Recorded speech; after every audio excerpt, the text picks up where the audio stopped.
The Prophet Who Made a Profit. Hi, I'm Dave Arnott, the Christian Economist.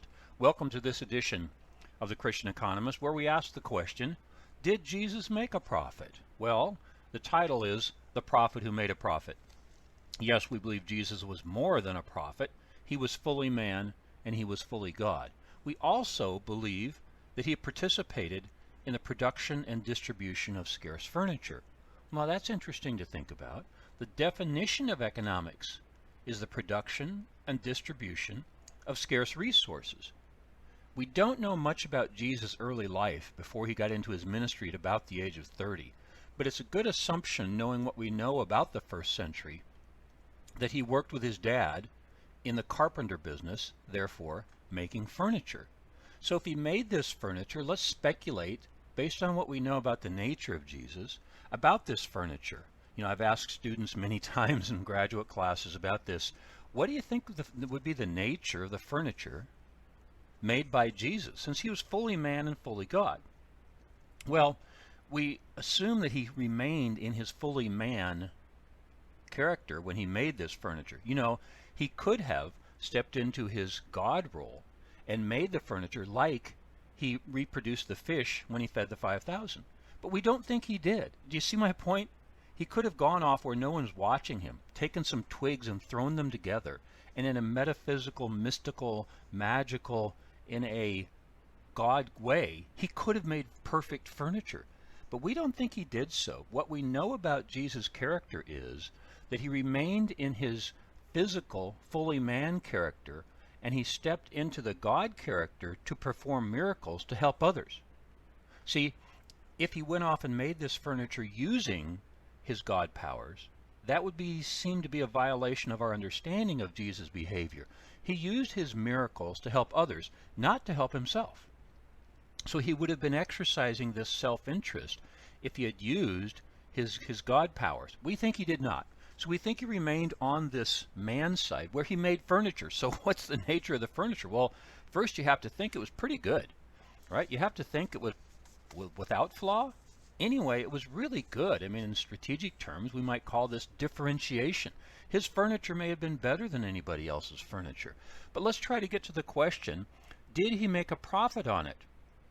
Often my students would say, well, he probably just took enough for subsistence.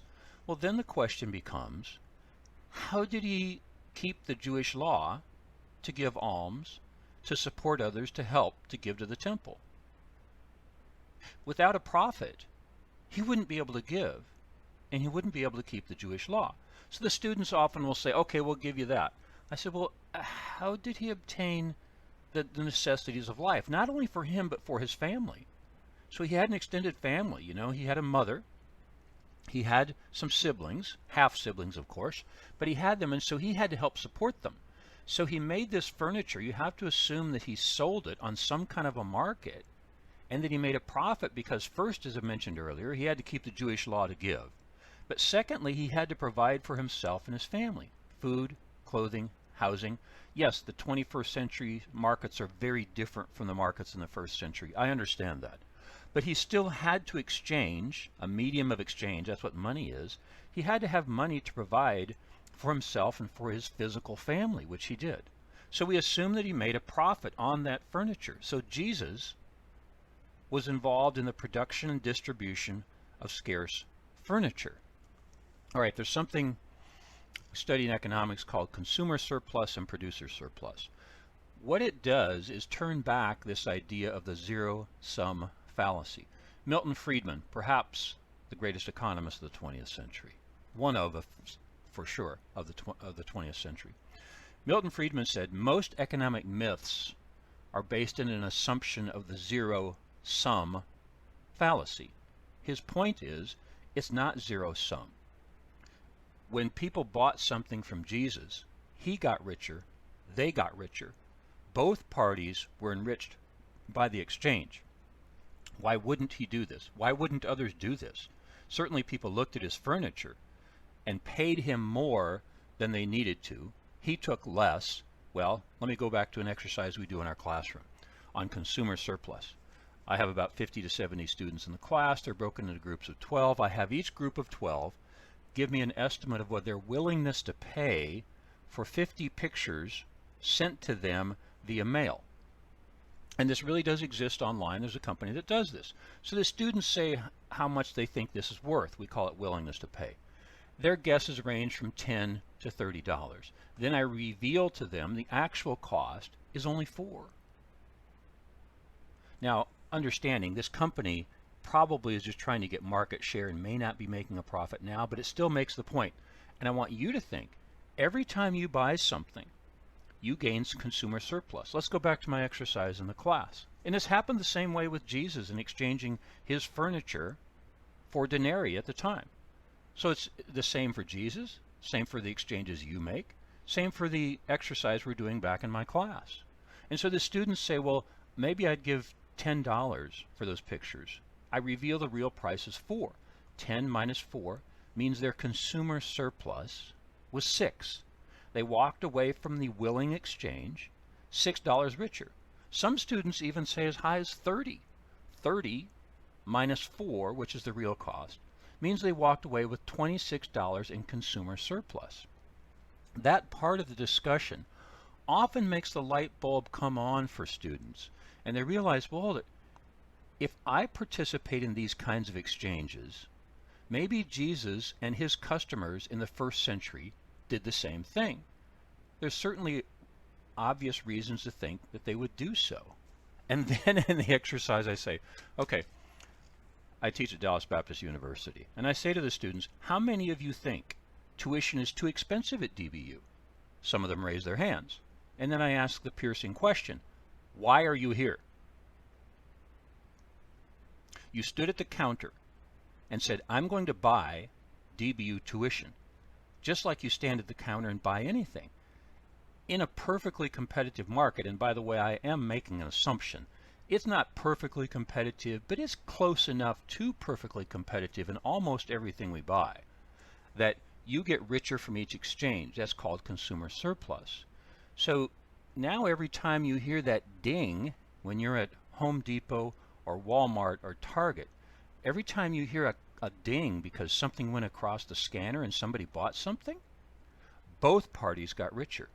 See, the zero-sum fallacy says that Walmart got richer, you got poorer. That is not true in a competitive environment, which Walmart is in, and Home Depot is in, and DBU is in. Every time people make free will exchanges, there's consumer surplus. Now the second half of the equation, producer surplus, that's easy. Everybody knows this before they take economics, that Walmart probably pays 50 to 60 cents for a box of tissues and sells them for $1.20. That's easy. You don't have to explain that. But we do give it a term in economics. It's called producer surplus. Let's return to our prophet. Yes, he was more than a prophet. He was fully man and he was fully God.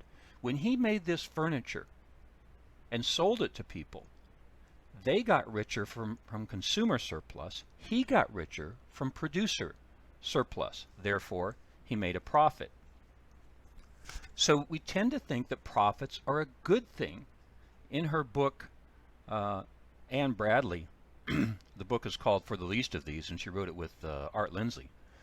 She works at the Institute for Faith, Work, and Economics. For some reason, she calls profit leftovers. That's fine. Anne can call them that. What we're talking about is there's more value in an exchange. There's not a zero-sum fallacy. Both parties got richer. We tend to think the prophet got richer too, because when Jesus made furniture and sold it, his consumers got richer. He as the producer got richer. So we tend to think that this is the exchange that would happen. As a matter of fact, the recent estimate is that Walmart produces $2,300 consumer surplus for every American family.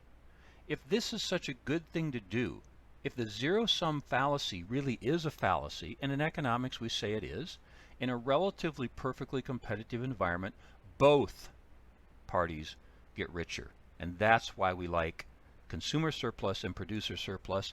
Thus, that's why we like profit, and therefore, we're assuming the prophet made a profit. This is Dave Arnott, the Christian Economist, where our motto is, fear God, tell the truth, earn a profit. See you next time.